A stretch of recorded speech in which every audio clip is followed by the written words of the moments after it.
Alléluia! Soyez les bienvenus sur notre chaîne YouTube.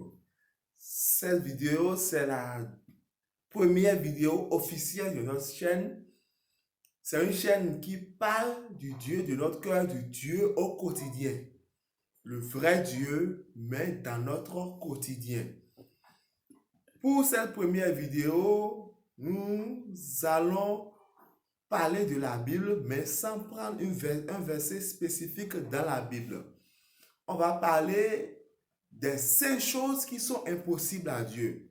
Parce que quand on voit Dieu, beaucoup de gens, ils vont dans les réunions, dans les centres de prière, ils reviennent frustrés. Ils font des jeûnes, des prières, ils payent la dîme, ils payent l'offrande, mais ils sont frustrés, ils ne sont pas épanouis dans leur vie. Parce que quelque chose leur manque. Je pense que la base quand même, c'est parce qu'ils ne connaissent pas Dieu. Et pour connaître Dieu, il faut d'abord connaître ces 5 choses qui sont impossibles à Dieu. Dieu ne peut jamais faire ces choses-là. Donc, au nombre de ces 5 choses, et Dieu, la première, Dieu ne peut pas faire du mal à un juste, sans le tuer. Tu es un juste sur cette terre des vivants et Dieu va te tuer, c'est impossible. Dieu ne peut pas tuer un juste comme ça. Donc quand on voit les cas, on dit que la personne est morte, c'est pas Dieu qui les a tués. Un nouveau-né qui vient, qui s'en va encore, c'est pas Dieu qui l'a tué. Tout ça, c'est des conventions.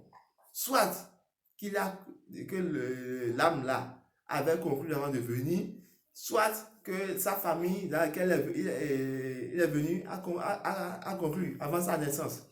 Donc Dieu ne peut pas tuer un juste. Donc si tu es juste, il faut savoir que Dieu ne peut pas te tuer. Ça c'est clair. Deuxième des choses, Dieu ne peut pas voler. Voilà. Dieu ne peut pas voler. C'est l'homme qui vole. C'est pas pour toi, tu vas voler, tu vas prendre quelque chose de tuer. Dieu ne peut pas voler. Donc, gardons cela en tête. Dieu n'est pas un voleur. Ça, c'est un concept humain. Dieu ne peut pas commettre l'adultère. Tout ça, c'est dire que Dieu ne peut pas faire. Donc, il y a certaines choses que Dieu ne peut pas faire. Dieu est dans tout, certes, mais il y a certaines choses que peut-être qu'il est dedans, mais il ne peut pas le faire. Quatrième chose, Dieu ne peut pas faire du bien à quelqu'un quand quelqu'un n'a pas payé le prix. Ça veut dire quoi? Tu veux quelque chose de bien dans ta vie, du travail, la promotion, femme, enfant. Tu n'as pas prié pour ça, tu n'as pas fait les sacrifices qu'il faut, tu n'as pas fait l'effort qu'il faut et dire que Dieu va te faire ce cas, c'est impossible. Tu veux du travail, tu veux réussir à l'examen, tu n'as pas étudié, tu n'es pas inscrit même à l'examen. Dieu va te donner ça. C'est impossible. Dieu ne fait pas ce genre de choses. Les magouilles, les zigzags, là, Dieu n'est pas dans ça, c'est impossible. Et si ça n'est pas dans ta vie, bon, c'est ta chance, mais c'est un esprit qui t'a aidé, mais ce n'est pas Dieu, Dieu n'est pas dans ça. Quand Dieu fait quelque chose, c'est que quelqu'un a payé le prix.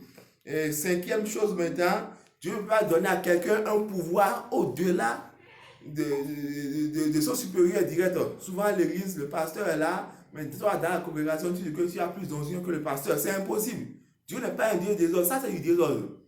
Dieu n'est pas un Dieu des ordres. Il ne va jamais te donner un pouvoir, une onction au-delà de celui de ton chargé, de ton pasteur, de ton diacre. C'est impossible.